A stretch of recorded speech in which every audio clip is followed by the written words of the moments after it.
Who is Pythagoras? What is the Pythagorean Theorem?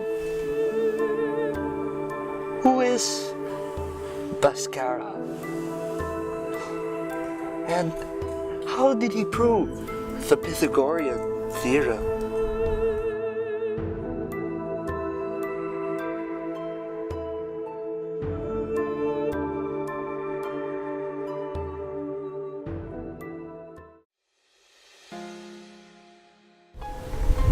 Pythagoras is often referred to as the first pure mathematician. He was born on the island of Samos, Greece in 569 BC. Various writings placed his death between 500 BC and 475 BC in Metapontum, Lucania, Italy. His father, Menasarchus, was a gem merchant. His mother's name was Pythias. Pythagoras had 2 or 3 brothers. The Pythagorean Theorem is Pythagoras' most famous mathematical contribution. According to the legend, Pythagoras was so happy when he discovered the theorem that he offered a sacrifice of oxen. The later discovery that the square root of 2 is irrational and therefore cannot be expressed as a ratio of 2 integers greatly troubled Pythagoras and his followers. They were devout in their belief that any 2 lengths were integral multiples of some unit length. Many attempts were made to suppress the knowledge that the square root of 2 is irrational. It is even said that the man who divulged the secret was drowned at sea. The Pythagorean theorem is a statement about triangles containing a right triangle. The Pythagorean theorem states that the area of a square built upon the hypotenuse of a right triangle is equal to the sum of the areas of the squares upon the remaining sides.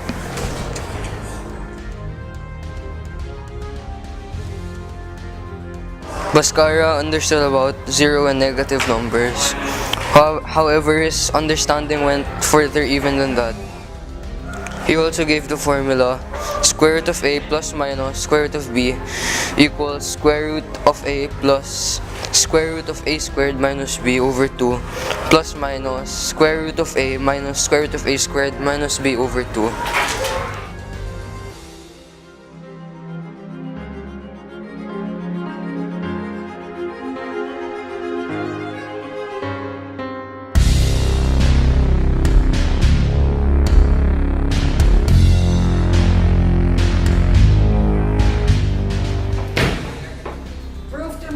The Pythagorean Theorem, or else I'll do it now! Look here, we have a square. Well, let's just assume this is a square. And since this is a square, we can say that it has 4 right angles and sides of equal length. And now, I'm going to make 4 triangles inside this square. So, I'm going to draw a line straight down, and then from here, straight across. So we know I just made a right angle. Then from this vertex right over here, I'm going to go straight horizontally, and then I'm going to connect it with another line here. So now we have 2 right angles, actually 4. With these 4 right angles, we've constructed 4 right triangles. And in between, we have something that looks like a rectangle or possibly a square. We haven't quite proven to ourselves yet that this is a square. Now, the next thing I want to think about is whether these triangles are congruent. Now, let's prove that these 4 triangles are congruent. At the same time, the square here is really a square. So, they definitely have all the same length of their hypotenuses for plural. So, let's call the hypotenuses of every right triangle C. It's basically the sides of the square. The side opposite the right angle is always length C. So if we can show that all corresponding angles are the same, then we know its corresponding side is also congruent. Then all triangles are congruent. And we can show that if we assume that this angle is theta, then this angle right over here has to be 90 minus theta, because together they are complementary. We know that because they combine to form this angle of the square. This right angle, and this is 90 minus theta. We know this angle and this angle have to add up to 90, because we only have 90 left when you subtract the right angle from 180. So this applies to all right triangles, the 4 right triangles. And with this, we can say that the longer side of every right triangle inside the square can be called letter length b, lowercase b actually. And so the distance right over here, the shorter distance, we can call that length a. So if we were to say this height right over here, this height is of length, that is also of length a. Now, we will do something interesting.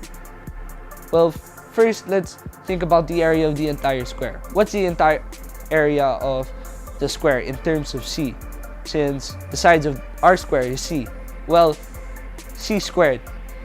Now, what I'm going to do is rearrange two of these triangles and then come up with the area of that other figure in terms of a's and b's. And hopefully it gets us to the Pythagorean Theorem.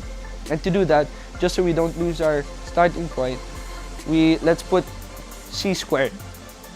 Now, I'll cut these triangles out and also our square. And voila! Here.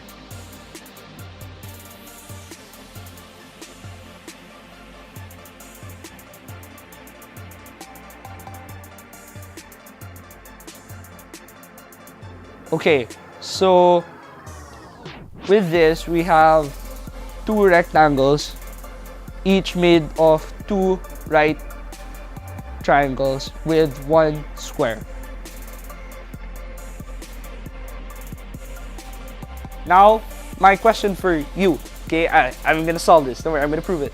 How can we express the area of this new figure, which has the exact same area as the old figure, the square, which is c squared? So c squared should equal the area of our new figure. So the area is, how can we express this though in terms of a's and b's, because we already have the variable of c squared. Well, the key insight here is to recognize the length of this bottom side. What's the length of this bottom side right here, over here? Well, the length of this bottom side is b. Well, right beside it is a. So the entire bottom is a plus b. Well, that by itself is kind of interesting.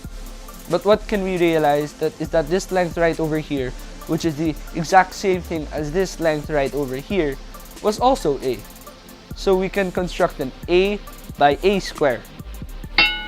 So this square right over here is a by a. And so it has the area a squared.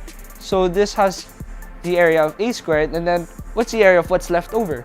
Well, if this is length a, then this is length a as well.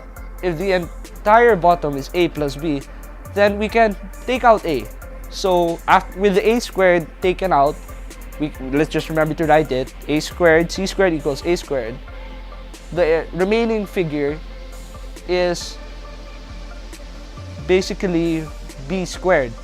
It's a b by b squared. So the area here is b squared. The entire area of this figure is a squared plus b. And putting this into the equation is the same as the Pythagorean Theorem. And you see, my father, Pascara, taught me well.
It was all a a dream. I used to read Word Up magazine, Salt and Pepper and Heavy D up in the limousine, hanging pictures on my wall. Every Saturday, rap attack Mr. Magic Marley Marl. I let my tape